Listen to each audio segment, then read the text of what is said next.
Good evening, everyone. My name is Donna Walker-Kuhn. I'm Senior Advisor of Community Engagement in NJPAC.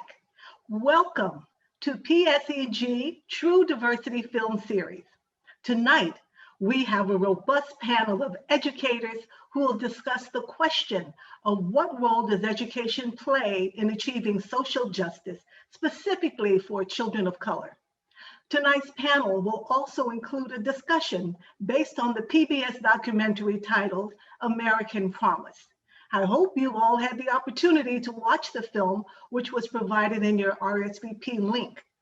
In this month that honors contributions of Black people, here at NJPAC, we're proud to acknowledge that we celebrate contributions of African Americans throughout the year. The purpose of our Standing in Solidarity monthly events are to examine, discuss, and promote racial equality, and to bring our communities together and encourage everyone to take part in this movement to ensure civil rights for all. And NJPAC has launched a series of these events and initiatives that are focused on this very topic. We're also very pleased to have our advisors, the Newark NAACP and the New Jersey Institute for Social Justice, to help us in our planning. I would like to do a land acknowledgement at this time. We are gathered on the unceded land of the Lenape peoples, and I ask you to join me in acknowledging the Lenape community, their elders, both past and present, as well as future generations. And we must also acknowledge that the grounds NJPAC stands upon were founded upon exclusion and erasures of the voices of many indigenous and oppressed people. We acknowledge that the teaching of the United States history in our schools, cultural institutions, and the media have left out many voices and difficult truths in order to create an idealized nationalistic identity. And we acknowledge and honor that Black lives matter. So this acknowledgement demonstrates our commitment as a community working to dismantle the ongoing legacies of colonialism, oppression, and systemic racism. So before we introduce the panel for this evening, please welcome Joanne Kuhn-Smith, a native Newarker and EEO and Accessibility Programs Manager at PSEG, our corporate sponsor for these events. Joanne leads the development and implementation of strategic workforce planning, connecting HR strategy and practices to business strategy. And it's for the goal to ensure PSEG has the right people in the right place at the right time. Joanne also leads PSEG's Office of Accessibility Programs Service as a dedicated point of contact for employees for all disability-related issues and to ensure that an accessible work environment and full engagement of people with disabilities. She believes in inclusiveness is not only important for PSEG's culture, but is crucial for the success of the business. So please welcome Joanne. Thank you, Joanne. Thank you, Donna. Welcome everyone to tonight's event. I'm Joanne Kuhn-Smith, Equal Opportunity and Accessibility Programs Manager at PSEG and the very proud sponsors of the PSEG True Diversity Film Series. Our company, Public Service, and the PSEG Foundation are pleased to be longtime partners with New Jersey Performing Arts Center. PSEG was among the earliest supporters of NJPAC, and the True Diversity Film Series represents the best of that relationship. This series reflects PSEG's commitment to Newark, where we are more than just another utility and more than just another company. Public Service has made our headquarters in this community for past century and then some, and we'll be marking our 118th anniversary later this year. We're proud of our commitment as citizens of Newark and as citizens of New Jersey. A tremendous part of the commitment is our support for organizations such as NJPAC and what that support means for diversity, for education, and for the arts. Last summer, in the wake of the tragic killing of George Floyd in Minneapolis and the demonstrations that followed in cities and communities around the country, PSEG and the PSEG Foundation announced another commitment, the Powering Equity and Social Justice Initiative. The initiative is PSEG Foundation's $1 million commitment to support organizations that address the racial injustice, inequality, and human rights in communities of color in New Jersey, New York, and anywhere PSEG operates. As the Workforce Development Manager in Talent Acquisition, I lead our University Relations Program, Strategic Partnerships, and Inclusive Solutions. We are always seeking the best diverse talent, whether it's identifying current talent for today's workforce or building emerging talent pipelines for the future as PSG programs for vocational technical schools, Newark high schools, and new partnerships with HBCUs like North Carolina A&T. There are many roads to equitable education. Our goal is to create a career path from any of them. We believe our longstanding support for diversity, education, and the arts help us contribute that ideal as well. Now, it's my honor to welcome all of you to this important and entertaining event. Thank you for being here, and please enjoy the discussion. Thank you, Joanne. So now I'd like to introduce our moderator for this incredible panel, Educational Justice, American Promise. Ron Chaluisan Batlle is Executive Director of Newark Trust for Education. And Ron is committed to coordinating and focusing ideas, people, and resources on the efficient and effective delivery of quality public education to all children in Newark, and to creating broad and shared accountability for student success across multiple stakeholders. Ron also, previous to this time, increased the assets of the Newark Trust of Education from $250,000 to $5.2 million, and has also been a part of the New Vision's Charter High School Network.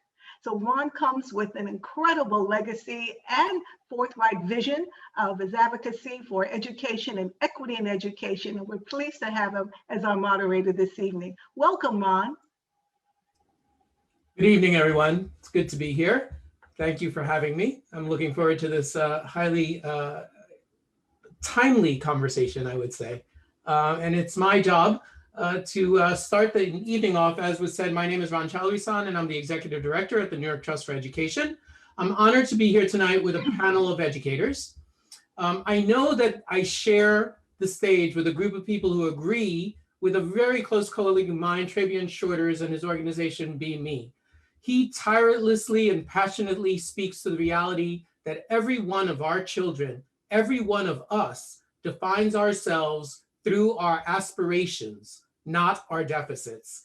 He has been interviewed reminding us that we do not run around saying, I'm an at-risk this or a high priority that, but rather, I aspire to be. Let's not fall into the trap of a deficit-based conversation about our students, our neighbors, our fellow community members. As a matter of fact, I ask and urge each of us tonight, if we hear each other slipping into that, let's hold each other accountable to ensuring we focus on the assets, that we build on the strength of the community, that we break down barriers that stand in the way of the true magnificence of our young people having the opportunity to shine. So with that, I won't waste another minute. Let's get right to it. The catalyst for tonight's discussion is the documentary American Promise. As the film opens, Cheyenne, the lead character, is described by his mother as exceptionally creative and who exhibits strength and self-knowledge throughout the documentary, looks into the camera and says, this film documentary is about two Black kids going to a white school. I ended up going to a Black school. What's the difference? Who cares? Well, I propose that my fellow panelists care. Let's start the panel with 2-minute introductions from each of the panelists, where you tell us a little bit about who you are, talk to the issues, ideas, and frameworks found in the film, and how those resonated with you. How do these ideas connect to your own educational and developmental journey? I know from our prep conversation that there is a lot in the documentary that resonates with you, so I ask that we really stick close to the 2-minute frame. And I am going to begin with Roberto Inclán from University High School. Roberto? I want to first of all, I would like to thank NJPAC and PSEG for giving us this opportunity and this platform to talk about these very important things, very important issues, not only in New Jersey, but throughout our nation. And thank you for PBS for always being a platform that allowed me, since I was 5 years old, allowed me to see myself represented on TV and be expressed in ways that really helped me develop over time as a student, as a young man. I started off my educational odyssey in private school up to about 8th grade. Then I entered the public education system for high school, went on to college, and now I've been a public school teacher for the last 16 years here in Northern New Jersey. I'm currently a teacher at University High School in Newark, and I am still very passionate about the promise, the American promise, and hoping that our students, my students, are able to realize that promise in ways that promise has been denied to so many people across our nation. These young men in this video experienced things that were extremely personal to me and things that I could relate to in so many ways. Part of my educational journey was the journey of assimilation. As the son of immigrant parents, there was the need to assimilate not only in the classroom, but in society at large. And it is in that journey, it became a fight to kind of discover who I am and celebrate who I am and appreciate who I am. And I saw that battle unfold for these two young men, not only when they were in private school and a school like Dalton, but also when they entered when one of the young men entered the public education system. That journey never seems to end. And so I applaud these young men and their parents for giving us a peek at their lives, opening up their lives for us to scrutinize, but also to learn. And as an educator, I'm always excited about opportunities to learn. Great, thank you, Lorenzo. And we'll have the opportunity to go deeper into some of these issues. I'm going to move on to Jennifer Sukayama, who is the Vice President for Education at NJPAC. Jennifer? Hi, welcome everybody. Thank you, Ron. It's a pleasure to be here, and I just want to say how much it's nice to be at a panel that's discussing these incredibly important topics. And being mindful of time, I'll be as succinct as possible, but there are a few things that resonated for me with the film. Most prominent was the idea of a diverse community in the school, a diverse community environment. And the two schools had different ideas about that, but also how diversity in the curriculum also would make students feel more visible, more understanding. As a person whose family heralds way back to the revolution, it wasn't until I came back to the United States that I felt like an immigrant in my own country and my own home. And it made me wonder if I could see myself more in the curriculum, or if the students had seen more people like me in a way that was asset-based, that maybe I wouldn't have been othered. And if I'd been part of, more embraced, I wouldn't have been othered. And I take that, I steal from Brian Stevenson about the idea of proximity. So if we're closer, it's harder to other. If we see each other and engage, it's harder to other. And so that resonated for me, seeing how much the two dialogue about the diverse community. And there are others, of course, that I hope we'll get to, but I want to make sure we get to some of the meaty topics. And thank you, Ron. Great, thanks, Jennifer. And as we continue through, I want the audience to really start thinking about some of these ideas: diversity, assimilation, kind of how those play together or don't, cultural sustaining pedagogy. So we'll move on to Charity to kind of talk to the next piece here. Charity Haygood, who is the principal at Avon Avenue School. Good evening. In American Promise, I was delighted as I'm sure all of you who saw the film were, how Idris and Shayun and all the other little kindergartners reacted to the chicks in the beginning. They were so full of life and enthusiastic about learning, and nobody could stop them. And I was also delighted when we saw the dance movement. It might have been in the dance class or in the PE class, but as the children were just moving, and Shayun was able to bring who he was. You saw that in his movement, he was able to bring some of his experiences that he had had from the karate class. And so he was able to bring himself. And I'm sure also after I watched, I was horrified when Shayun was trying to brush his gums so that his gums could be similar to the dominant society's gums, and how Idris was begging his father to explain, like, if I was white, it would be easier, right? Right? And just the torture and the torment.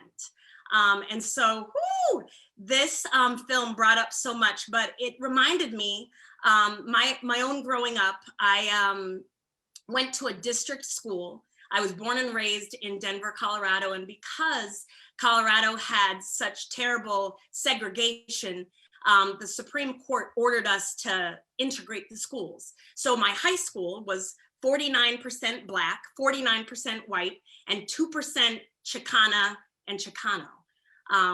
But as the caste system requires, even though we were in this place that was supposed to be integrated, only Aletha Bryant and myself, we were the only 2 Black students in all of my accelerated classes for 4 years. And I know that there were hundreds of other students that could have been a part of that. But whatever kind of Dalton, I guess my district school was trying to create, the other Black students and students of color just didn't seem to fit in. And so I look forward to talking more this evening. This is my 25th year here in Newark. I'm a principal. And so in my 25 years, I realize I've never had a white student. So whatever Colorado was trying to like fix by integrating us, apparently it hasn't happened here yet. But I'm looking forward to our conversation tonight. So thanks for including me. Excellent. Thank you all. And we will, in the evening, be joined by Stephanie James, who is from the Amistad Commission at the state. She had some conflicting pieces that she'll be popping in. So we'll bring her on as that happens. But this notion of, I mean, it's really interesting. As Charity was talking, immediately what came to mind was, this notion of equity. And what does equity mean? Equity of opportunity, equity of choice, equity of outcomes, and really starting to think about that. And what does a just system look like? And what role do we, no matter where we sit in the system, because we all are in the system, where do we, wherever we sit in the system, actually push and pull in order to help create these more just systems for our kids? And can we imagine that? Can we imagine that? That I think that's one of the most important pieces, the notion of imagination. You cannot get somewhere if you cannot imagine where that somewhere is. And so just keeping that in place. We were asked to watch this film at a very critical moment in our history as a community, as a society. And the coronavirus pandemic created the most significant disruption to the educational process in over 100 years. Students and families had to go into relative isolation. Routines have been broken. School building became off limits, and everything associated, all of the resources associated through schools became harder to access. We see gaps in digital resources that just couldn't be ignored.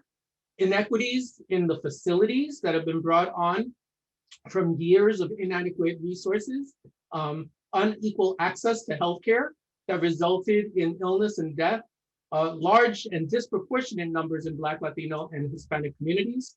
And then at the same time that we're dealing with all of that, we also are struggling with civic and racial unrest that's intensified also because of years of neglect by some in power, and the lack of sheer humanity, the sheer lack of humanity for the treatment of many poor people and people of color, and especially Black men and women. So our students are dealing with all of that. We cannot forget, this is what they are living with. So as you were looking at this documentary, which happened pre-pandemic, right? This was all prior to what we're experiencing right now. My question to you is, given the sharp focus of the things that have come into play because of the pandemic, what have you personally prioritized? What have you been able to do personally and professionally in your current position with respect to achieving educational justice for more children of color? Right? So this is a right now, right here change moment. Where are your priorities and what have you done? And why don't we go ahead and start with Stephanie? Oh, I forgot, she's not here. Going to my notes. I will move on. Jennifer. No, Stephanie, wait, where am I? Roberto, there you go. Roberto, we'll start with you. Thank you. So, I'm on the front lines. I'm still a classroom teacher. And even before this pandemic, there are challenges. Let's be honest about that. And I believe that any natural disaster, whether we're talking about the coronavirus, an earthquake, a tsunami, a hurricane, what these disasters do is bring to the forefront problems that were already there. And my priority has always been, and will always be, my students' mental health and emotional health. I tell my students all the time, there's nothing I can do. There's nothing I can teach you that is more important than the human being that's sitting in that chair. And I am a fierce advocate for student-centered learning. And so their needs right now are very specific, very specific. They are dealing with the anxiety and the depression that comes from being home. And we're going on a year now, right? We're going on a year of being home and locked down. And in that year, they have seen family members struggle financially, family members struggle with their health. They themselves have had to, I teach juniors. A lot of my students have had to pick up jobs and become, income, for their households. They become tutors for their younger siblings. I cannot imagine being 17 years old, 16 years old, and having to have that tremendous amount of responsibility laid on their shoulders. Having said that, I do tell my students as well that I have a responsibility to teach them something, to arm them with the tools that are going to help them continue and strive on past this pandemic, to survive this pandemic, and then continue to, survive the next thing, because who knows what's coming down the road. And when I find that as a teacher, and I saw this in the film, shout out to all the public school teachers, we saw this in the film, when we prioritize our students, the human being, rather than the number that they represent, rather than the class ranking, rather than the data that comes along with their test scores, that comes along with their failures or successes on a test. When we prioritize them, they are able to then discover what their strengths are, who they are, what their passions are in life. And I think that will help them, that will serve them well in life moving forward. Well, and so it's interesting as you it reminds me in the movie when Chayun's brother died, and kind of the emotional supports that were needed around that. And when Idris was, kind of dealing with some of the bullying pieces and how he was reacting to that. And again, I'm, really focusing on the socio-emotional, trying to create systemic supports and the resources necessary to get those resources to the families, I think is something that we can and should be doing right this second.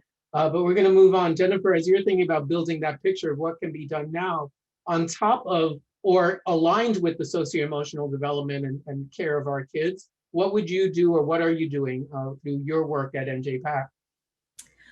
Sure, thank you. Well, the arts are inherently inclusive and inherently address multiple learners and address social emotional learning. And so I'm a constant advocate for arts education within the schools. While we work with the schools and in the schools, both with the classroom teachers at school and the students and families, we also have programs here.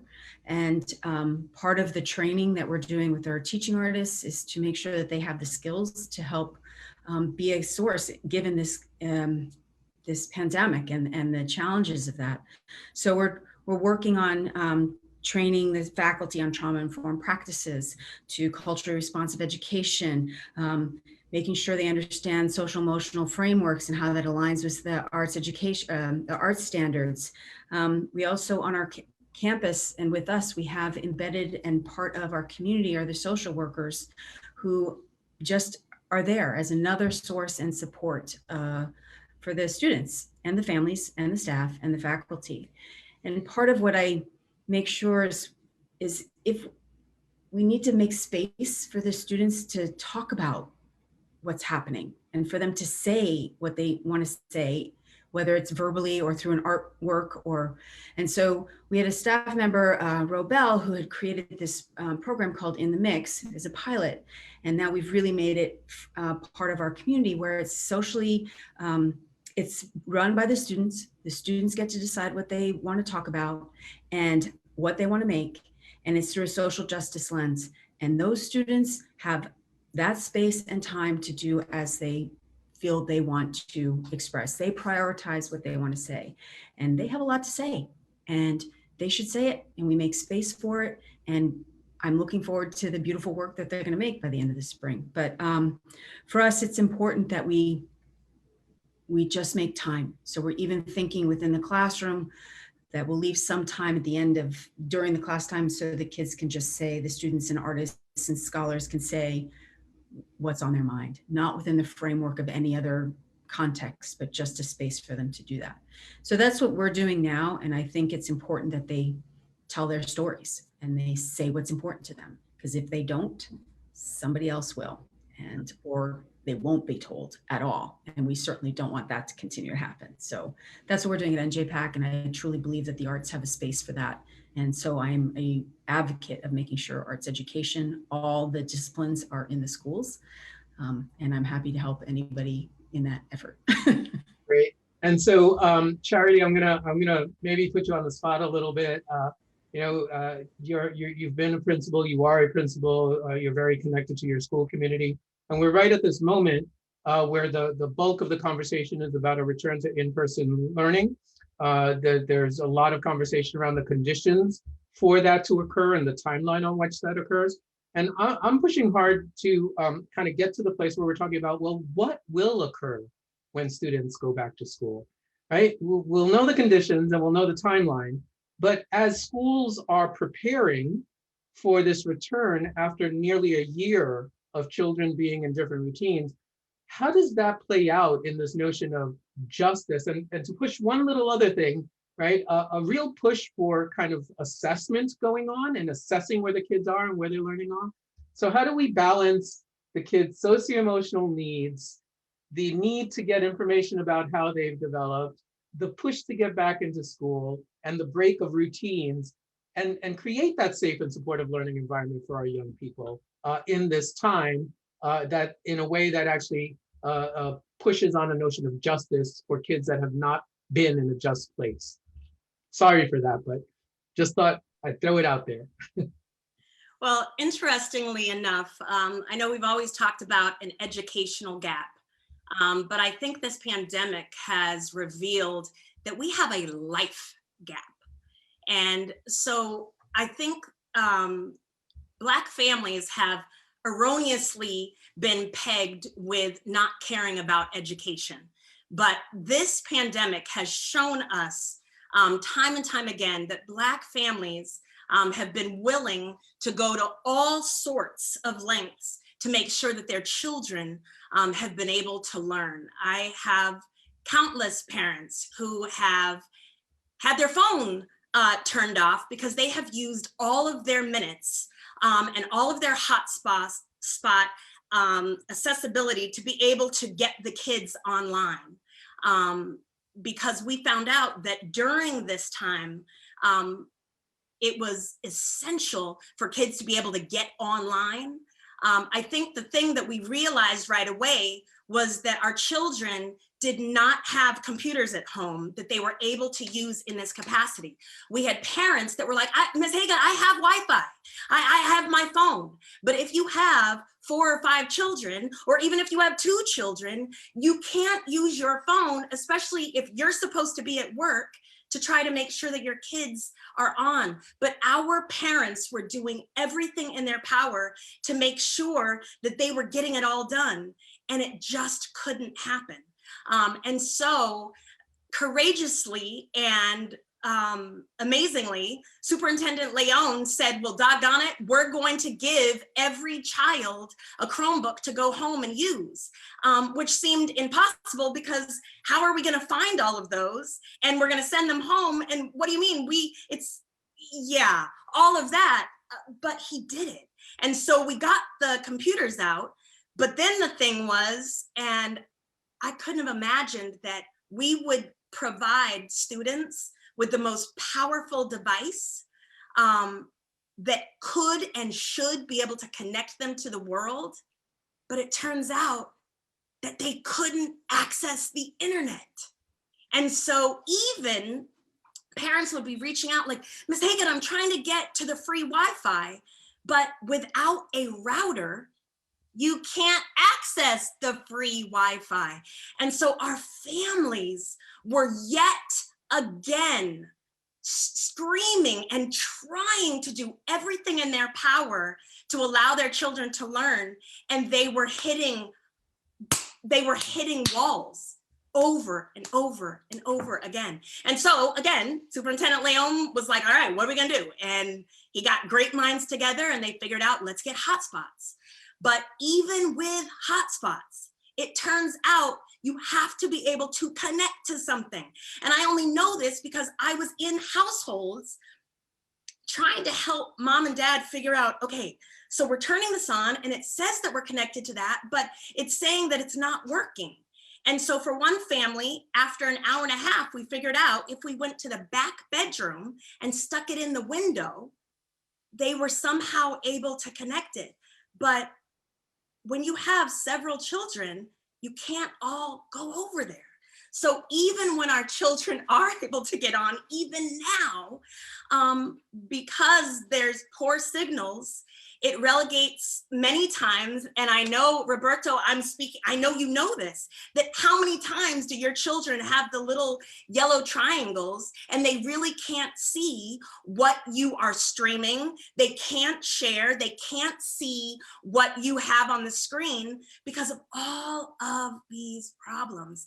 And so actually, Katib, though, I want to, Katab, if you would be kind enough to share one of the pictures. It was so exciting for our kids. I can't tell you the countless, when our parents were coming in to get the Chromebooks, and even the delivery of that was tricky because if you're a mom at home with several children and you're told not to come out or you have to take the bus, it's really hard to socially distance on a bus with your children to come in and get the Chromebooks. And then as you have the Chromebooks, then getting them all the way home. But when we got them into the hands of the children, I just saw the picture and then it went away. And as Katab puts that up, I'm going to ask the panelists as we continue to move through this, I ask you to describe this. Why don't you go ahead and do that? Yes, so these are two of my students.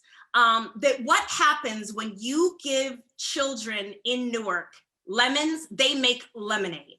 And they figure out, okay, we've got all these odds against us, but we're gonna figure it out. And even though my two children here were having difficulty, you can see how ingenious they were. They put the Chromebooks by the window so that they would be able to access a signal from a place nearby. You see that although they don't have the healthiest snacks right there in front of them, they thought, okay, I'm gonna eat something so that my brain will try to activate.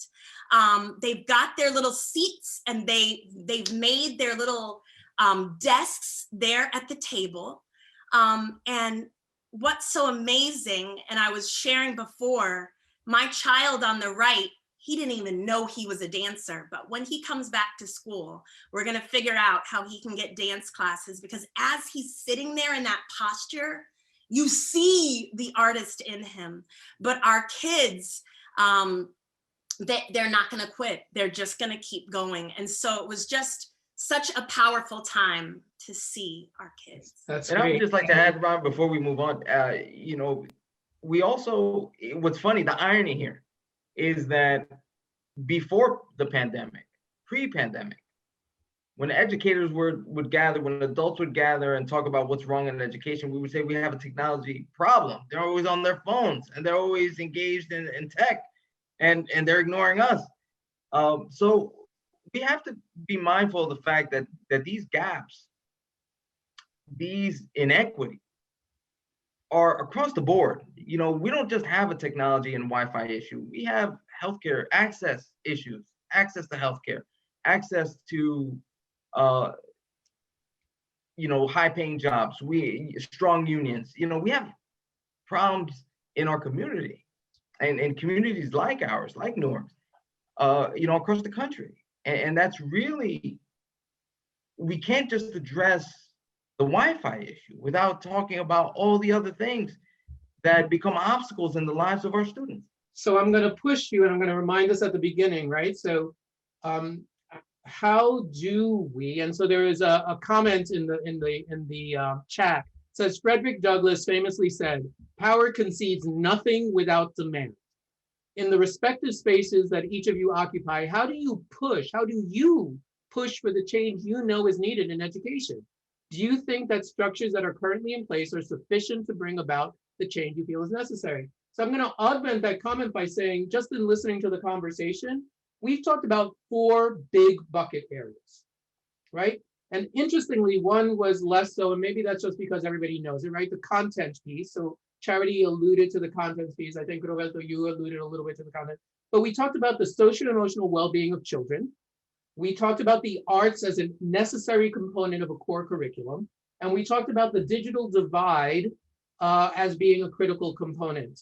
And so we think about those areas. And on the digital divide, I just want to say that Deutsche Bank just put out a study that says we as a Black and Latino community are already 10 years behind our counterparts in the skills that come about just from having devices and internet access, and that if something doesn't dramatically change now, that by 2045, 80% of the jobs will be not accessible to our Black and Latino children. So I just want to throw that into the mix. So really pushing on this question, what strengths can we harness from our community to make the change possible that will lead to this notion of having the appropriate resources for our kids in the socio-emotional space, in the art space, in the digital divide space? What can we do right now? What is the call to action? What is it that is possible right now that will help us get there 20 years from now so that those kids do have access to those jobs? I'll let anyone take that question right now. Well, you know, I think you mentioned, you know, the bucket issues and the social economic issues, of course, are important. but I feel like we're caught in between two, you know, a rock and a hard place, you know, and on the one end, you know, of course, we want to arm our students with all the resources that they need to be successful. But the way we define success, I think is sometimes the culprit. I think sometimes is the problem. And we saw that in the film. Here you had two young men, two intelligent young men, good kids, right? There was nothing in the documentary that suggested otherwise. And yet, towards the end of the film, both of them kind of felt like failures, right? Or at least were, you know, had to fight and stand up for themselves and say, you know, I'm not a failure, you know, I'm, you know, for Idris especially, you know, I'm gonna go to college, and it might not be Stanford, but I'm gonna go and get my education. And so props to that young man. But we have to, everything has to start with the human being. We, in at least in the 16 years I've been teaching, we have become slaves to the data. We've adopted this business model, and we've begun to see our children as numbers. And we're concerned about moving the line on the Excel sheet, on the chart, but we forget, it's so easy to forget the human being. And we ignore the arts. Jennifer, right? I think you can speak on that point. You know, the arts takes a back seat, the human being takes a back seat. In my journey, in both in private and public education, what I could say about my private school education when I was a very young boy, going to Catholic school, they were so concerned about building the man. They were so concerned about, you know, my spiritual growth. And, you know, we cannot ignore that. We cannot ignore the human being, because if we arm them with the Wi-Fi, if we arm them with the books and everything that they need to succeed, but we fail them personally, then there will never be progress. So Roberto, I'm gonna challenge you on something. I'm gonna put a little fact out, and I'm gonna go to Jennifer next. Okay. So one, I guess I'll challenge you on this notion of kind of writ large data, because I think it's an interesting question to ask. What data should we be looking at to help each individual kid access what he or she needs to be right, to meet that kind of aspiration? And I know I've had conversations with Charity. Charity knows her kids. She knows the number data. She knows, and you could, after Jennifer, Charity, speak, if you could speak a little bit. She knows the number data. She knows the household data. She knows when a kid sneezes and there's something wrong. I mean, it's a beautiful thing to watch, right? So I would push on this notion that I don't know that it's data writ large. Maybe it's the data we're looking at or how we're looking at it. So that's one piece. The second piece I want to say is on the digital divide. It was really interesting to read that it sounds like a huge number, $15 billion, right? It's a $15 billion 5-year fix to move the needle for our kids and our families in this space. 15 billion is less than 1% of the gains that the big tech companies made over this past year. Less than 1% of the gains that big tech companies made this year. So there's something that needs to be harnessed around how we actually get the power players, the people who have those dollars, to focus on, not in a paternalistic way of let's go save, right? But in a collaborative community way. How do we get community members and those people together to actually think about solutions for the community that's not imposed on them, but rather is pulled together and collaborated on? So that's the third. Jennifer, as I see you're in an external organization. It's an arts organization. You have access to different types of resources and different relationships with school-age children. But as you're here in this conversation, what draws your attention? Where is your brain right now? Well, yeah, well, there's a lot, but I really want to herald back to Charity's photo that she shared. What I saw was focus, intent, and eagerness from those students. I didn't need to see the front of their faces. I could see that they were going to do, and they were there. They weren't distracted. They were paying attention. So I think collectively we need to keep that eagerness, that energy that the students want. They want to learn, they want to know, they do. And we just need to keep that fire continuing to grow and to grow more, and that sense of curiosity. And I think that's really important. And I also think that we talk about this and we look at the film too, and we're talking about education, not just in one classroom, not just within one school. We're looking at a community. So if we're looking at all aspects of a student, then how are we assessing all aspects of the students? How are we holding ourselves accountable to all aspects of our students? What are those things that we're holding up as being the key components of a human being's evolution and growth? And I think that's the place we need to also start looking. And I have the luxury of being an external entity and not fully embedded into a school system that meets those stakeholders and those guardrails of evaluating the social, emotional, and the skills within one rubric and assessment tool. So we're looking at the faculty, looking at the students as a whole person. Not only they need to know X, Y, and Z, they want them to know X, Y, and Z in the craft, but also how are they showing up as a person? And then how are they showing up in the community of the classroom and in the school? So we're developing tools in which we can measure both or look at both those things. And so, yes, I think, Roberto, some of the data, what data, but again, Ron, your question of what data, and then what are we developing? How are we looking at those things that mirror our belief systems about what education is? And I would argue that we need to look at the entire entity and the community as a whole. But I mean, Charity can speak to how she's doing that beautifully, in her school. Why don't we go to Charity?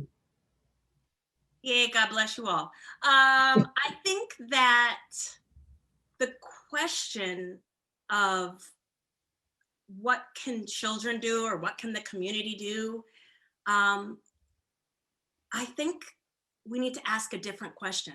I don't think it's what can the children do or what should the community do. I think that this is something in our society that we do over and over again, that when there's a people group that have been oppressed and suffering, we turn around and say, how are you going to work even harder? What are you going to do? And the thing is, they have been doing everything they need to do.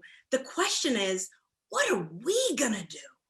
And I think that the real truth is, for those of us that are on this call or in New Jersey, guys, New Jersey has, and I'm so sad that Stephanie's not here right now, but the Amistad legislation, there is law that says, New Jersey, tell the truth.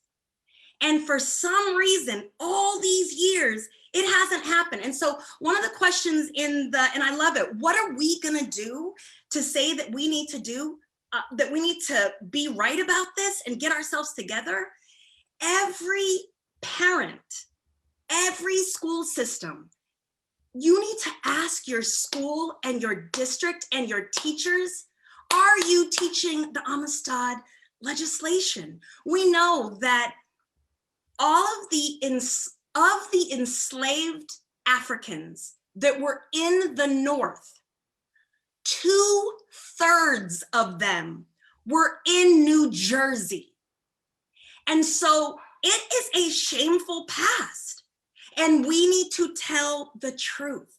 And so if we will tell the truth, I believe that we can start exposing what the problem is, and we can start to heal. The truth is, it's going to take generations and generations to figure out and start peeling away at the 400 years that we've had. But unless we are courageous enough to start and having that conversation and saying, what are we going to do starting in New Jersey to help repair the harm that has been caused? We're just gonna, it's not going to be real. It's not going to be real. And so I really think the question is, and Ron, so thank you for bringing up the idea of the question. The question is, What are we Right. going to do? And I appreciate that, Charity. And I guess part of me is reacting a little bit to years and years of others telling a particular community, this is your solution. And I think that that's the piece that I'm speaking to. I so appreciate your answer, right? One is being the harbinger of truth, right? Which in today's day and age is a stretch, but right, really taking on the mantle of saying, you know, this is right. You said something that was really interesting, right? Superintendent Leon, you said he said we're going to do this. And you felt, how are we going to do this? Where are we going to get it? But it was a matter of saying, we are going to do this because it is the right thing to do for our kids. And then we have to actually stick with that and figure the solution out. And so those are the kinds of things that I'm talking about. And then never forgetting, you know, and I started at one point, I said way back, the notion of culturally sustaining practices. And Roberto, you mentioned assimilation. I grew up in an age of assimilation. I was born in the 60s, came up through the 70s.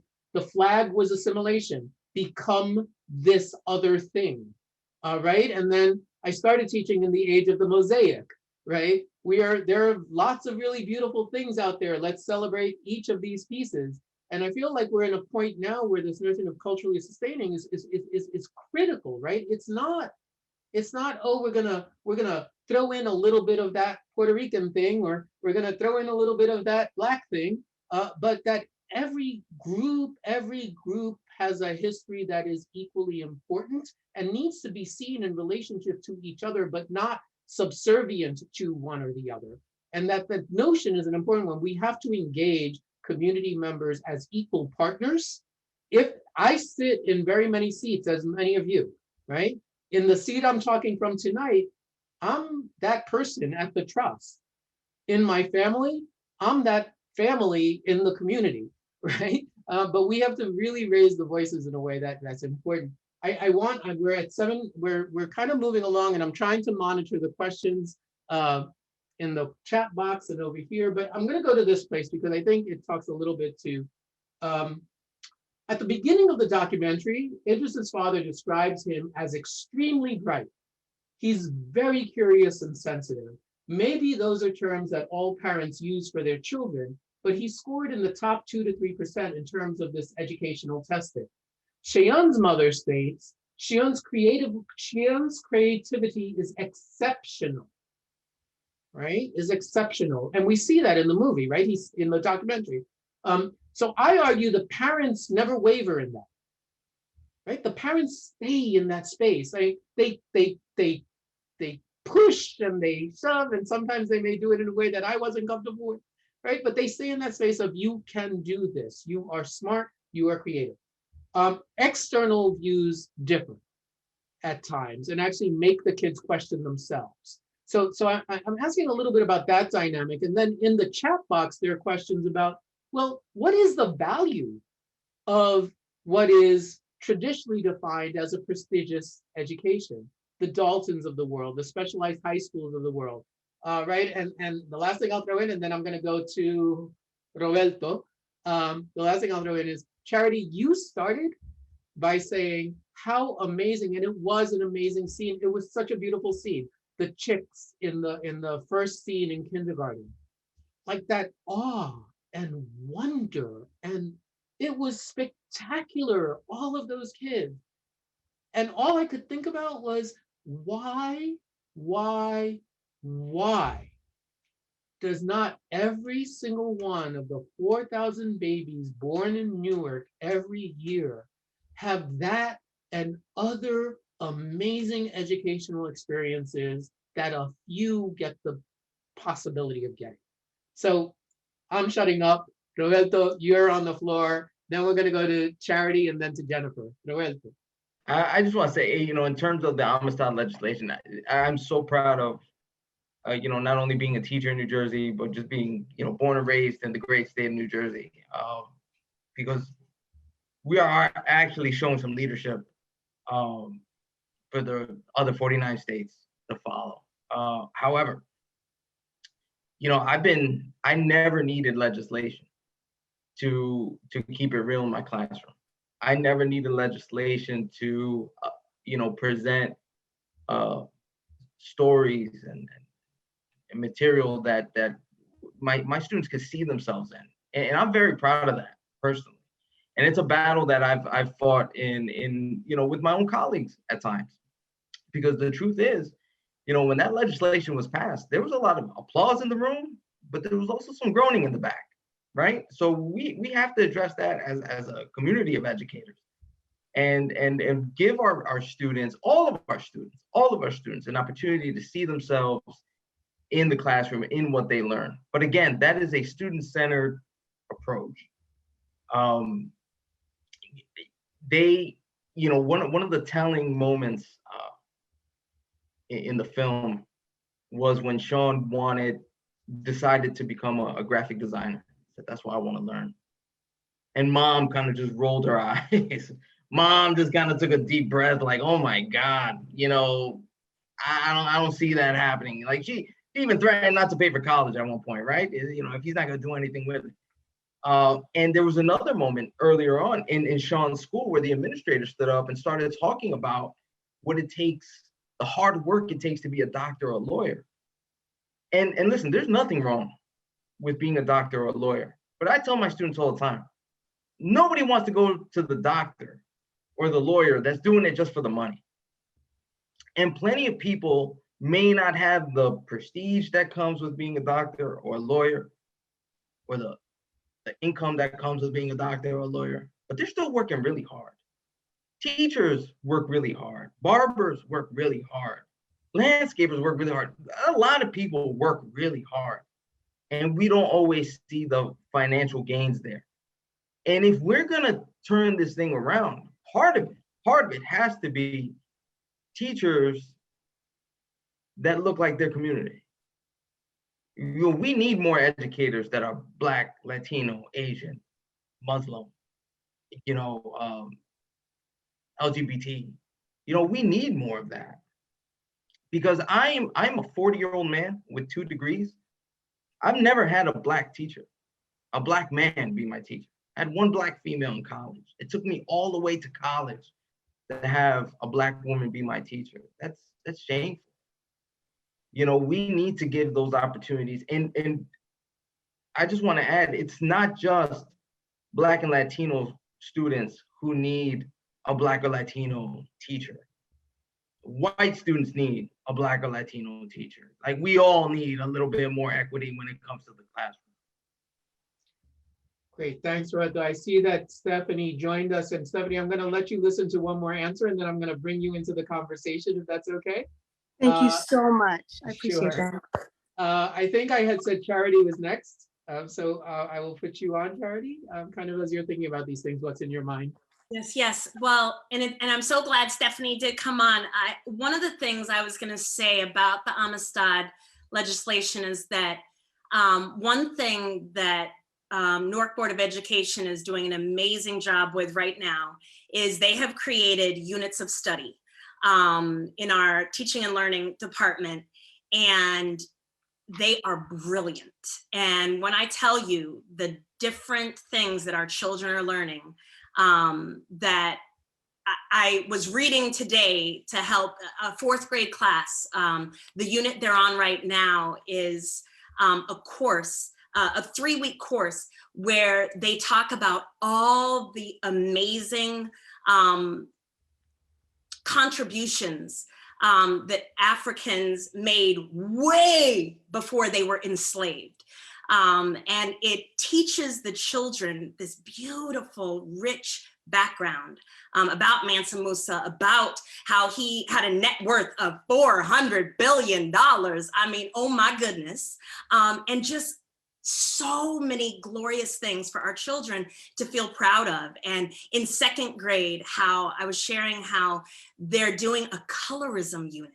And I was sharing with the panel, oh my goodness, if in 2nd grade, if I had learned about colorism and been able to have language for all of that, what a different world I would have experienced.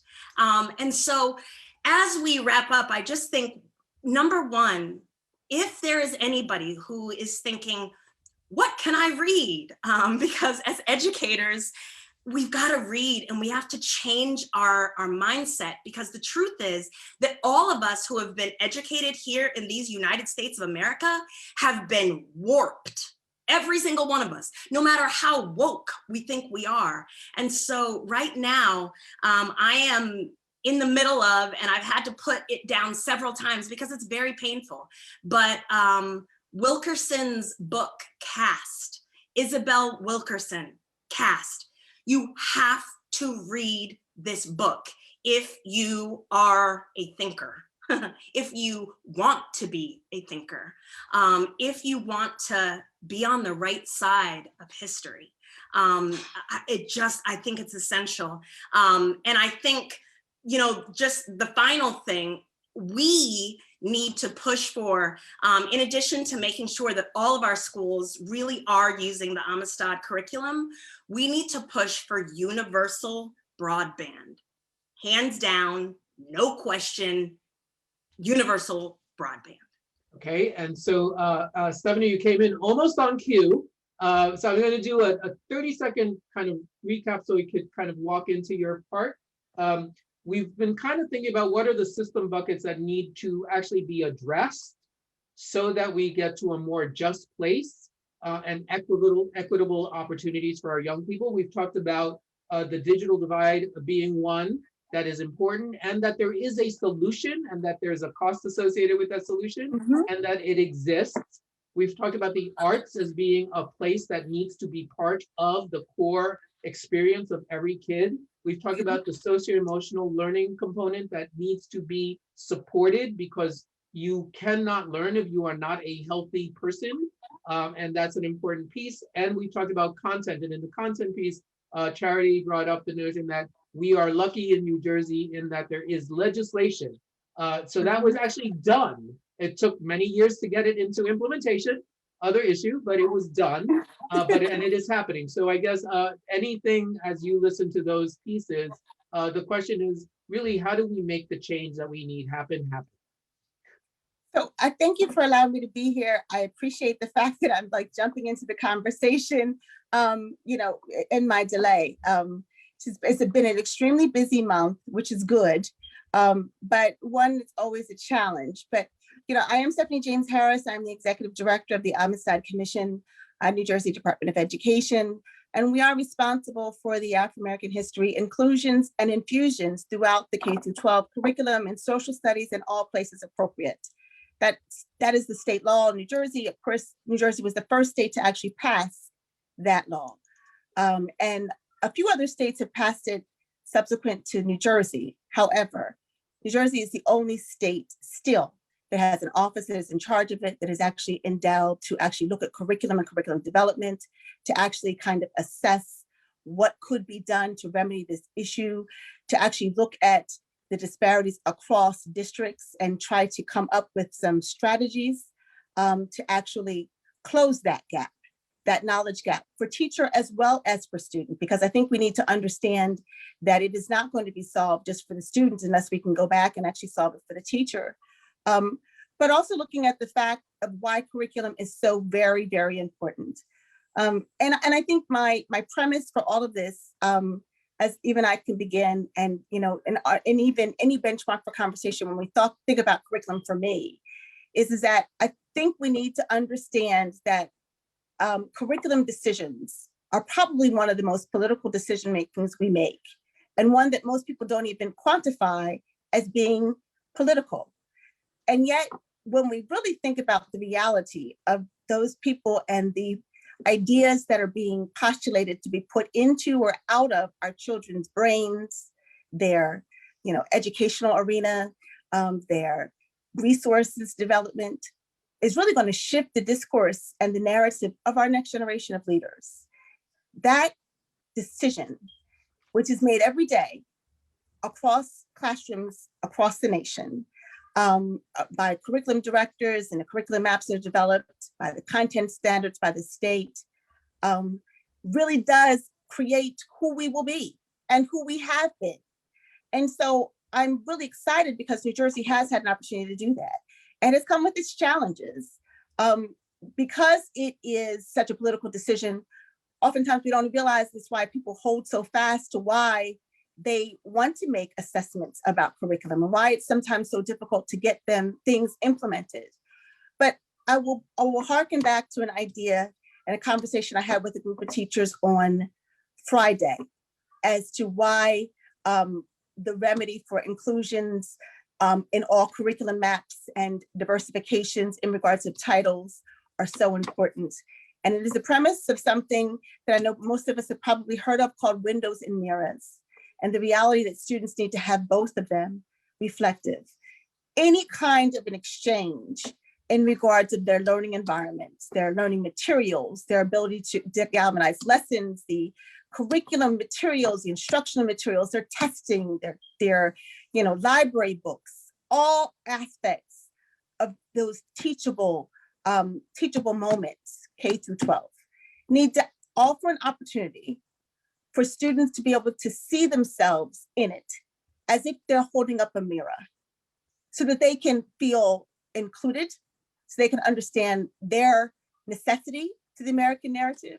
They can see the history of those that have come before them, for them to understand their importance, and for them to galvanize the strength to be able to move on and do what we would like them to do. But it also must be a window. It must give them a vantage point on other people's worlds and experiences. It must allow them, to be empathetic, to see the interconnections amongst us all. The issue with our curriculum is that we have oftentimes not done that. And when we usually hear students talk about what they're missing, it's because they have either going to say that they didn't have a mirror to look at curriculum. The way in which we have generally formulated it is we've given everybody a window, or we've given people a window into what we deem as dominant culture, right? The majority minority, unfortunately, in this nation. And so we have a window into that world. And oftentimes we don't have an opportunity to even let them understand that they should have a window into African-American contribution. So laws like the Amistad Commission, the Amistad Law, and utilizing resources like the Amistad curriculum, the online resource for teachers, and developing other lesson plans to go into curriculum maps is extremely, extremely, extremely important, because it allows that space to be a space of reciprocity. So that as students look around the room and they see each other, they also see it reflected in their curriculum and their curriculum choices. So but we've got to be really intentional about that. Yeah. So Stephanie, that's great. Kind of as you're talking to that, I'm going to bring it. I owe Jennifer the floor, and I'll go to Roberto right after that. But what's really interesting, the question that came up right before you came on was this notion of, well, what is the value of kind of these, what are traditionally called prestigious schools, prestigious schools, right? Of children attending prestigious schools. And what I hear in the answers is interesting, right? Because in some ways what we're talking about is, in talking the truth, we need to redefine the curriculum that is associated with a prestigious education. Right? We need, and it's not about broadening, it's about redefining what it means to be an educated adult in the United States. What are all of the components necessary to be that, that person, those people, right? Or was at one point considered a Renaissance person, right?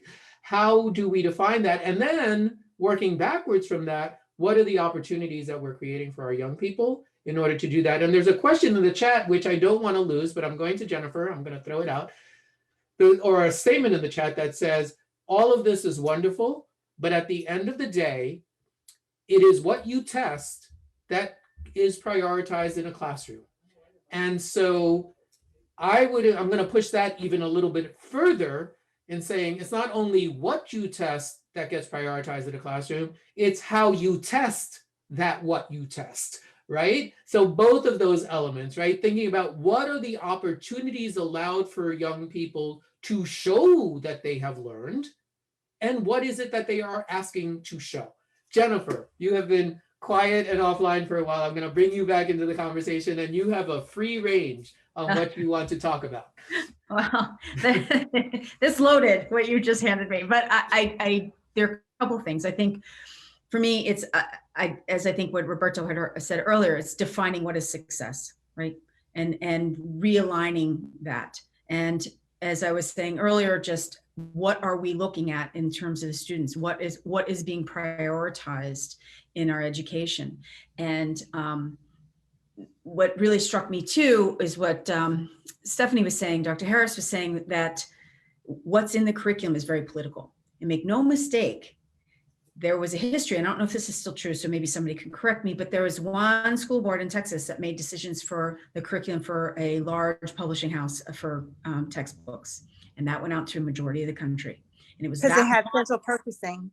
So, right. Right. So Texas and California, I'm sorry, I didn't want to interrupt you. No, they have central purchasing, and they're the two largest states that have central purchasing, which means that we really need to think about publishing as not an altruistic, but actually a money-making enterprise. We don't think about that, but it is capitalist, right? And so Texas and California have central purchasing, and they also come under a much more centralized board in regards of the decision-making for their curriculum. And so therefore, the decisions that the state board makes for their curriculum instructions actually is one that this textbooks company listen to, because they can garner billions of dollars in one purchase by just shifting curriculum. And so where they lean is what you find out oftentimes gets in, which is why we have to be very even cognizant about textbook selections, because those are political, right? Great, Jennifer, continue. Yeah, so, and that's the idea of, like, if there's a select few who determine, then we're all learning that education, we're perpetuating the cycle of whiteness and othering and erasure, right? It's because somebody's making that decision. And so where the power is what's going to help figure out how we can shift that to say, when is it not just, Asian American history or Latino history or African, it's just American history. It's just American history. And when we segregate ourselves out and marginalize ourselves to a month or a day, or, then we perpetuate that same thinking that we deserve only this much space. And in fact, we don't. We have been part of the entire fabric that has built this country, and to think otherwise, it minimizes what we do. But I think, to Charity, when you were saying earlier, we have to speak the truth. We have to understand that not everybody does believe some truths, right? This country was built on genocide and slavery. So we have to accept that. And what do we do to repair that? And how do we reflect on our own selves and our own systems to start changing that? And I do know, within NJPAC, we're certainly starting that process. Of course, again, like I said, we have the luxury of being I don't have a school district with thousands and thousands of children, but we will support you. So it's interesting as this conversation is unfolding, because I think one of the things that we talked about early was identifying the strengths within communities to help address and deal with rectifying some of these systemic issues that actually result in unjust situations. Roberto, I haven't forgotten, you're next. And so I just want to really stop a minute here to underscore this notion about what our kids learn. Where is the decision making about that? What are all of the forces that are actually informing that decision? And what's the lever, right? Because sometimes we spend a lot of time fighting something that isn't really the lever. And we get angry and we waste resources and we waste energy right? And so really, can we bring groups together, and Charity, coming back to the point you had made before, can we bring groups together that actually talk to what these multiple pieces are and help to identify those levers, so that then we're in agreement and can be activating the levers that need to be activated rather than fighting amongst each other, right? There's an interesting kind of concept there about how do we identify the core root cause of some of these issues and then address that cause. Roberto. So, you know, what Stephanie said is huge. This legislation is going to force everyone to take a hard look at their curriculum. But true equity will come when the people making the decision are people of color.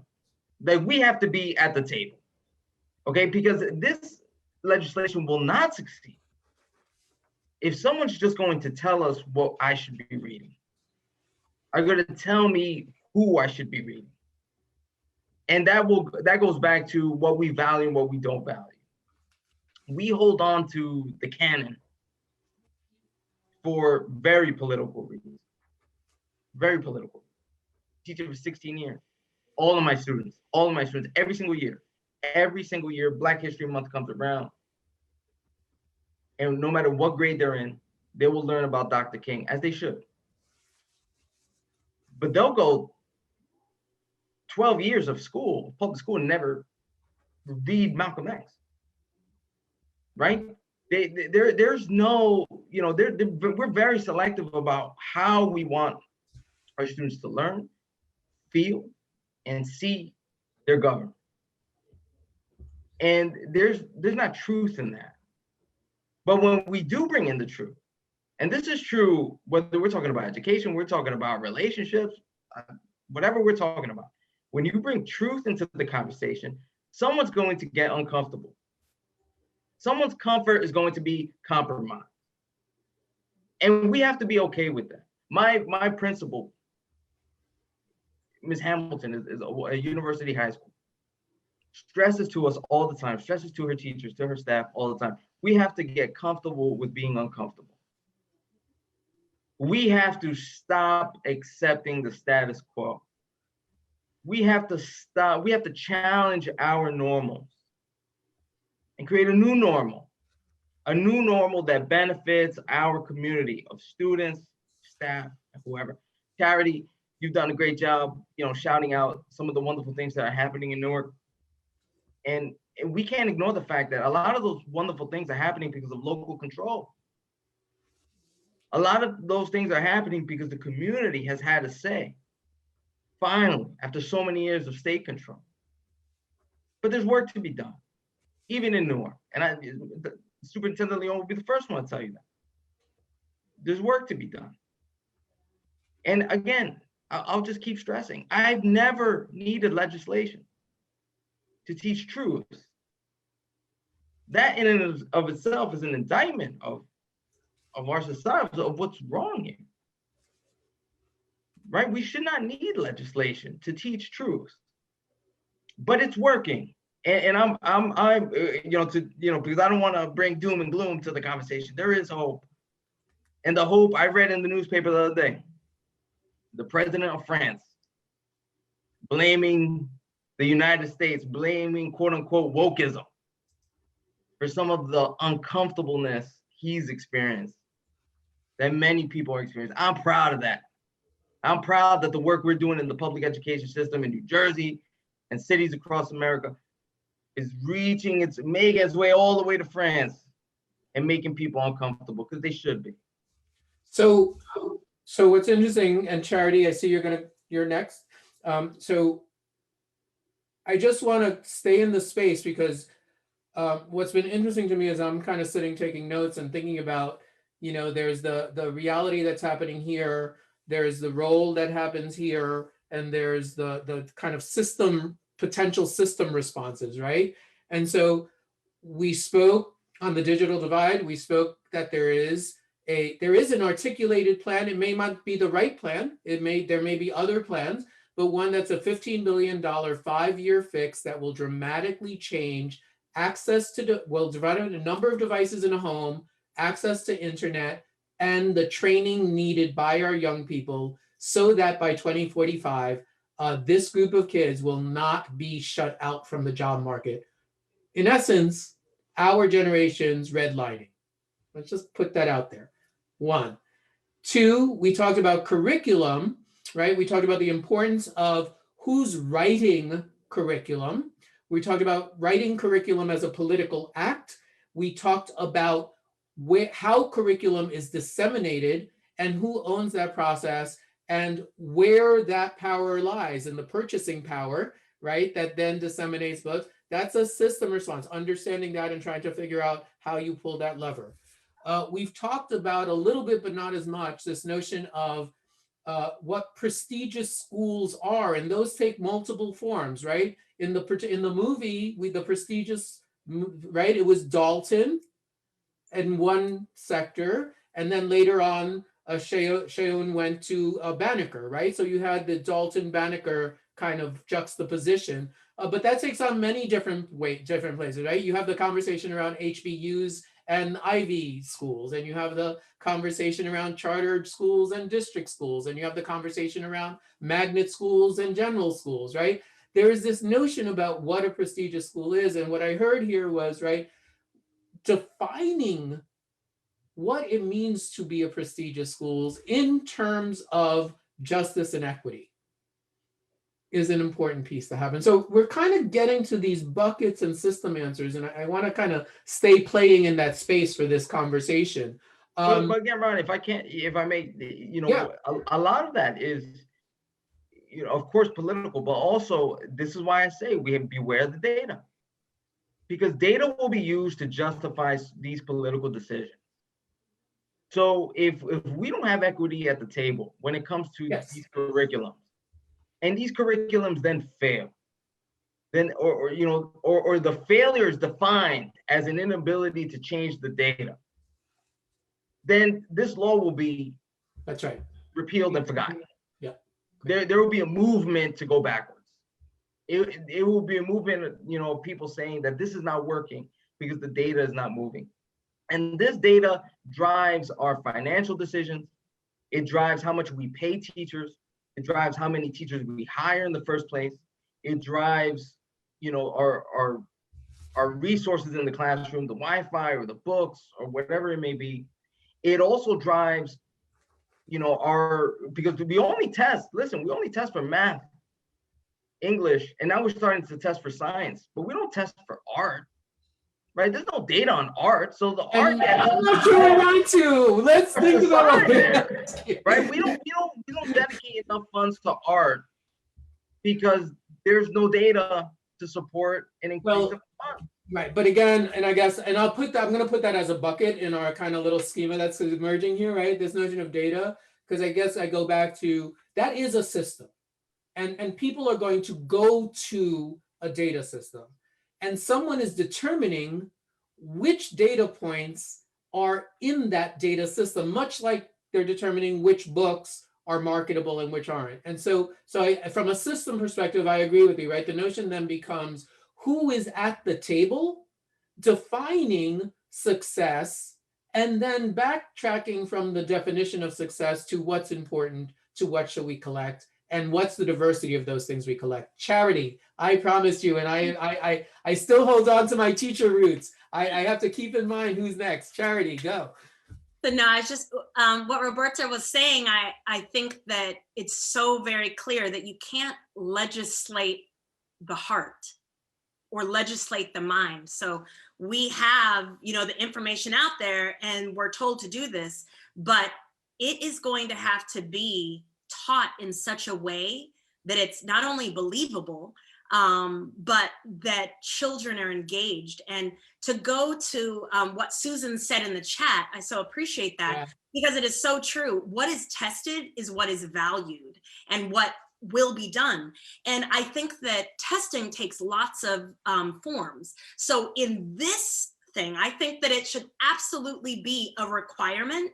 I don't think it's necessarily a multiple choice test necessarily, but what if every child, before they graduated, in order to graduate, they had to present a who are we kind of presentation where they really had the opportunity to kind of chronicle who we are as a nation and how we are, how we got to where we are and where we're going to go.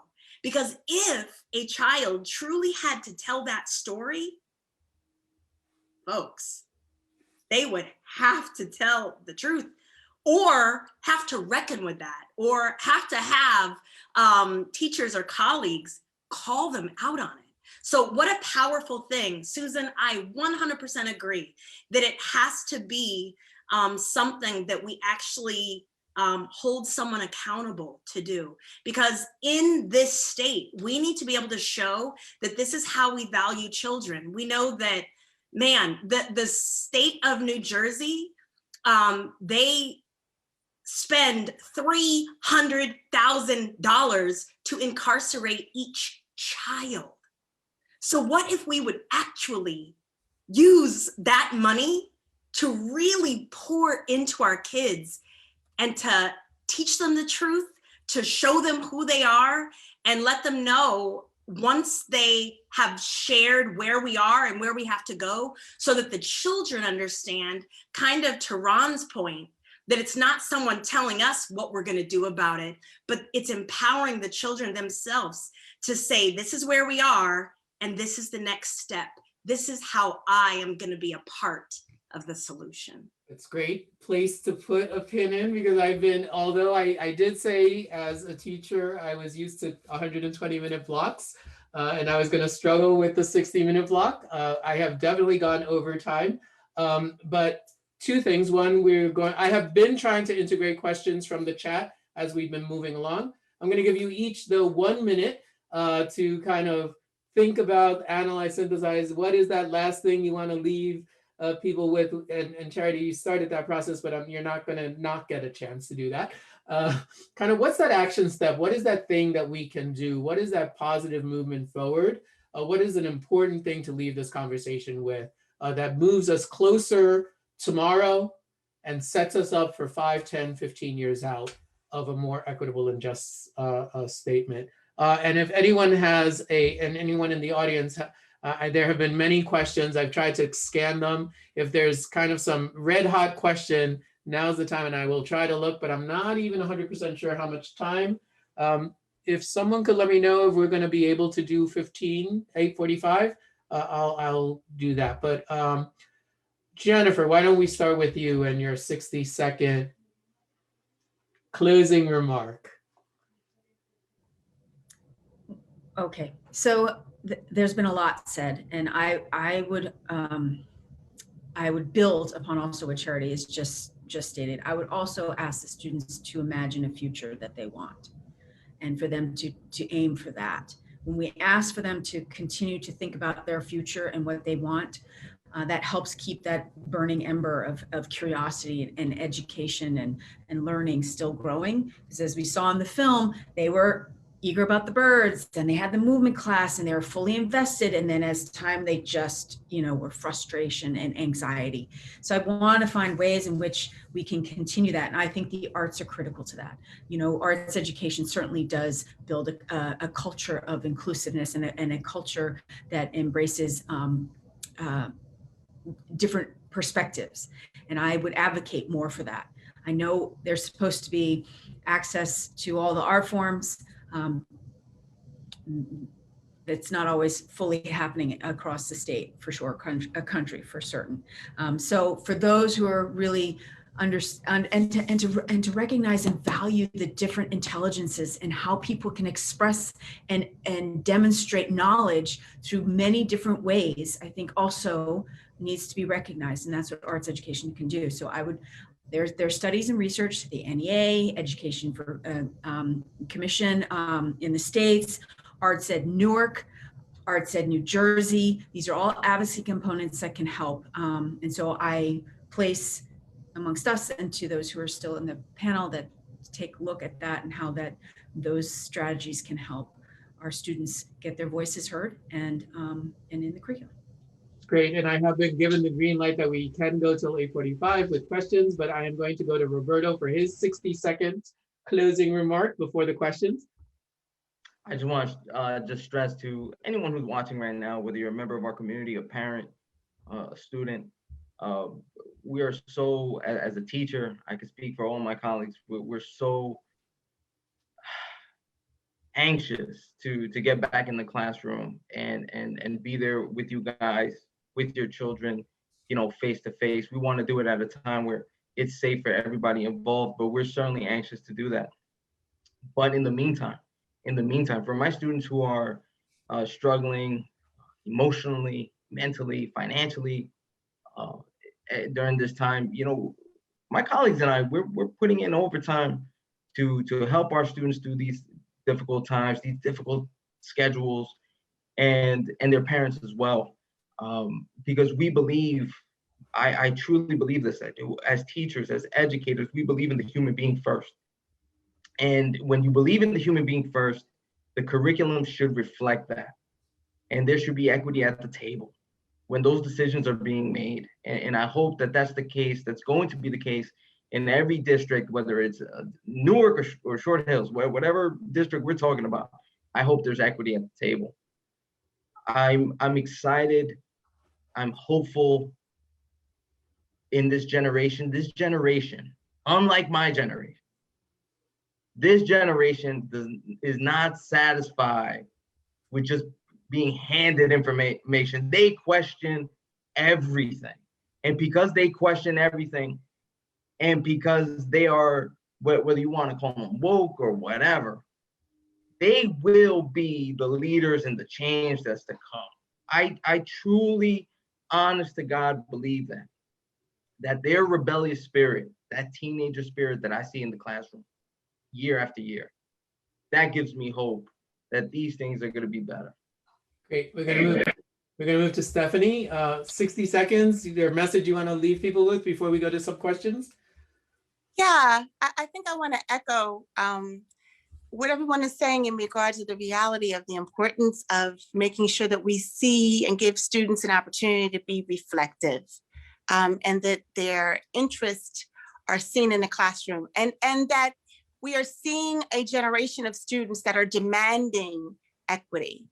They want to be able to connect with their curriculum. They want to be able to connect with their experience. And I think that by virtue of them, they are almost redefining what we mean when we say about, you know, these Tony educational initiatives or these educational experiences. They want a value additive that connects with them.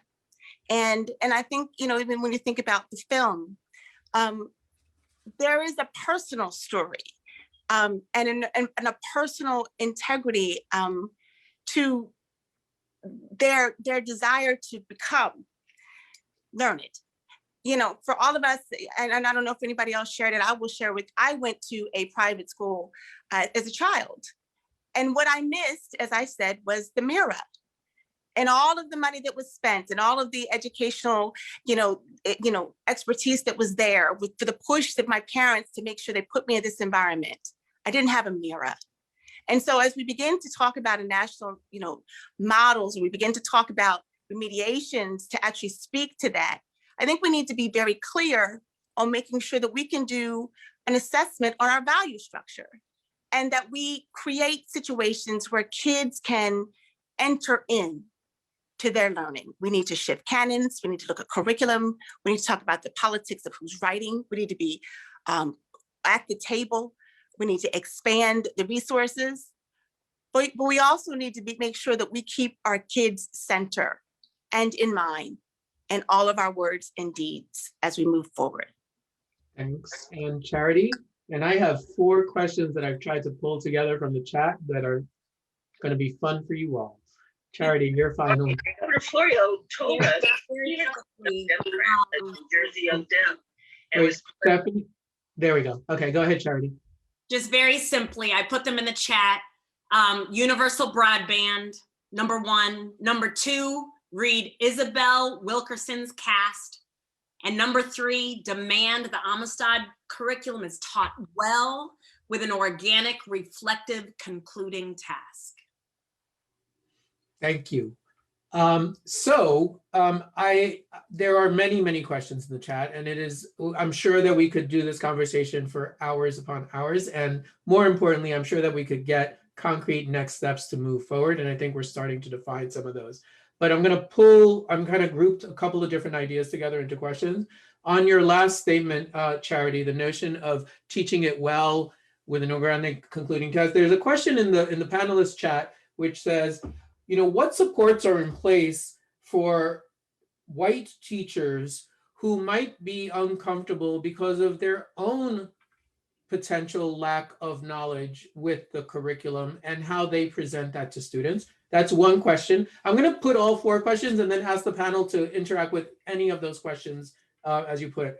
There's another kind of set of questions, which is pertaining to really the student voice, whole person strand of this conversation, which basically says, how do we best support our kids in actually taking advantage of the opportunities that are out there, right? It's like there is potentially this disconnect between things that are being offered and kids taking advantage. And so just thinking of brainstorming around how those connections on both sides of that equation, right? It's not just are kids doing something, but are these opportunities structured in such a way that, right, kids can take advantage? That's 2. The third set of questions is this notion of the technology and the inclusion ongoing in schooling. Some kids really thrived on having the technology and having that self-pacing and having the materials available. So how do we make sure we don't lose some of the good stuff that came out of this crisis?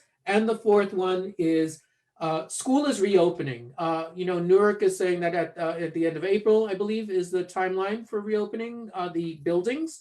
And so the question is, as we're thinking about that, how do we ensure that, or how do we think about things like groupings of kids, the emphasis on testing and ensuring that kids have the right tools if testing is going to happen or not happen, the welcoming environment, all of those pieces. So going back to school, what are key considerations to think about?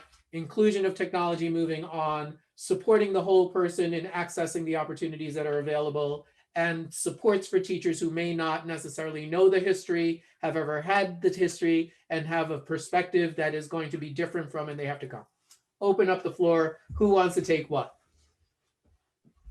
So I'll start with for teachers that might not feel comfortable. I think the point is, when you create a team, you become a family, and you have to figure it out. And I think part of my interview process is that I ask the teacher, first of all, how they identify. And if they say that they identify as a white American, then I ask them, or if they say I'm a Black American, I ask them regardless to tell me about white privilege. And so from their perspective, they talk about what they know about white privilege. And then I ask them specifically, especially if they are a white American, I ask them, so talk to me about your white privilege. And we have that uncomfortable conversation right then and there at the interview, because I need them to understand, if you are coming into our household with my children, we have to be able to have these conversations and know that we're not experts at it, but it's about asking questions. And when you're just able and willing to tell the truth, we can have honest conversations. And it's not about finger pointing. It's about sharing and talking. And I think when you have that, and there's just an openness, then folks can understand this is uncomfortable, but let's go for it. We're gonna have this conversation, because we've had a lot of folks in this nation that have been uncomfortable for 400 years. Charity, what I love about your answer is just this also piece on, and we're going to Roberto, is your willingness to be in an uncomfortable space to have a conversation is also a piece. I just don't want that to go unnoticed, right? It's always good to advocate for uncomfortable conversations, but you can only advocate for uncomfortable conversations if you're willing to put yourself into that space of also being uncomfortable. Roberto. And to echo that statement, I'll just keep repeating my principal's mantra of, learn to be comfortable being uncomfortable. And frankly, but to be even real here, there should be no fear here, right? The classroom is not going to attack a white teacher if the white teacher starts explaining the true and honest history of the United States. right? Our kids are not, dripping at the mouth of rage. Okay, they want to be just given the facts, and I think they deserve that. And it's not. I'll keep stressing. This is not just about Black and Latino students. This is something that every single student, regardless of race, regardless of religion, sexual orientation, whatever it is, needs to learn, because it's the truth. It's the truth. The goal is not to teach a specific type of history. The goal is to be honest. Another thing my principal does is she asks us to list our classroom expectations and post them on the wall. And if you're a teacher, in any subject area of any age, if your first expectation is be on time, stay seated, raise your hand before you ask, if that's your first expectation, that's strike one in my book. My very first expectation in the classroom is to be honest with yourself, to learn your truth, accept your truth, your personal truth, own that truth, and then the education can begin. We have 1 minute before I have to give it to Donna. 1 minute. So who wants that last minute? I do. Okay. I this whole notion of uncomfortable conversations just strikes me, because I find that is the most training I have to do with school districts. Most you can give them the information. It's how to digest it. And what you find is that for the reality of even our teaching staff across New Jersey, because of the racial composition of the majority of them, that is their most difficult entry point. Being willing to be in a space of uncomfortableness, how to address it with students, how to be able to really discuss these issues. The whole idea of social studies is the socializing you to your world. And it will not be tied up with a nice little bow with an assessment. It is actually expanding students. It's allowing them to become critical thinkers, global leaders. And so it will be uncomfortable. There's no way around it. And so teachers do need to be trained to be in that space. They do need to be challenged to be in that space. And sometimes, because of the reality of the deficit of knowledge that they might have on the subject matter as they begin to diversify and demarginalize histories, they also need to be comfortable with saying, I don't know, and going and seeking the knowledge that needs to be there. They might not be the experts in the front of the room, but that's okay. Maybe there's different modalities in regards of how we translate this information or that lesson. Maybe we put the students in the front and let them be on to research and exchange and explore so that they can all have a contribution in that room. But there's no way to do this if your space of wanting to be comfortable and safe, it's not possible. Great. And in the interest of fairness, I'm going to say, Jennifer, is there something you would like to say? Just very quickly, because I know we have time. Everybody has to do their own work, and then you can figure out where those resources are and how then to have the conversation. But if you don't come at it with your own, having done your own homework and looking, then it's coming at it with expecting others to teach you and not having done your own homework. You have to look at yourself first. Great, thank you. And I just want to say, I started off by saying that I was honored to have been asked to facilitate this group and this particular group of people and this conversation. I just do want to say thank you. It has been a stimulating conversation for me. I hope it's been a stimulating conversation for others. I'll finish by just saying, paraphrasing something I heard Mayor Baraka say at an early meeting that I came to here in Newark. And he said, if every single adult truly believed that our young people were leaders of tomorrow, there would be a dramatic difference going on in the classrooms of today. If we truly believe that our young people are our leaders of tomorrow, it would be dramatically different in the classrooms today. Let's make that dramatic difference happen. Let's truly believe it. It's one thing. Let's look at that individual child and say, that is the leader of tomorrow. I owe that child the best. And with that, I will pass it over. I believe it is to Donna to close us out. Have a wonderful evening. Thanks all for participating. Donna, are you here? I am. I'm getting video working, but thank you so much. Oh my goodness, what an amazing panel. Not surprised seeing who we have on the panel, but really attacking some very important questions that can lead the way in education, which is certainly our most important treasure that we have. So thank you so much, panelists, for your rigor and passion. It's just wonderful. And thank you, our audience, everyone, for attending this evening. We really appreciate that. So I invite everyone to attend our next social justice panel, which will be held on March 15th. And this will be in association with women at NJPAC in honor of Women's History Month. The theme for March is titled, "She Did That, Black Women in the Workplace." So you can imagine this is going to be another dynamic conversation. We're going to discuss the roles that both race and gender play in the workplace. So once again, we'll provide a link to watch the documentary titled "She Did That." I encourage you to register and then join us. And of course, thank you, PSEG, for your ongoing support. Have a wonderful evening, everyone. Thank you.